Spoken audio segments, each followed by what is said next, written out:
তোমরা যে মেসিরে বস মানো, তোমরা যে আর্জেন্টিনার গেঞ্জি গায়ে পইরা রাস্তাঘাটে মিছিল দাও, সেই আর্জেন্টিনার গেঞ্জি আমরা পায়ের নিচে রাখি।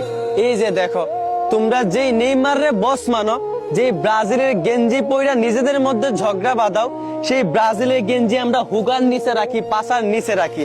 এই যে দেখো, কি ভাইয়া রাগ হইতাছে, কষ্ট লাগতেছে, হায় আফসোস। যে দেশগুলা মুসলমানদেরকে দেখতেই পারে না, সেই দেশগুলার বিরুদ্ধে কথা বললে তোমাদের কষ্ট লাগে।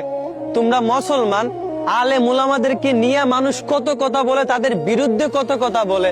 তোমরা মুসলমান অথচ তোমাদের একটু কষ্ট লাগে না, তোমরা প্রতিবাদ করো না। অথচ এদের মতো বিধর্মীদের বিরুদ্ধে কিছু বললেই তোমাদের গায়ে লাগে, তোমরা কষ্ট পাও, তোমরা অনেক রাগ হও। আরে ভাই, খেলা আমরাও দেখি, খেলা আমরাও পছন্দ করি, ওর খেলা অনেক ভালো লাগে, তবে আমি তার অন্ধ ভক্ত না, ওর স্কিল আমার কাছে ভালো লাগে।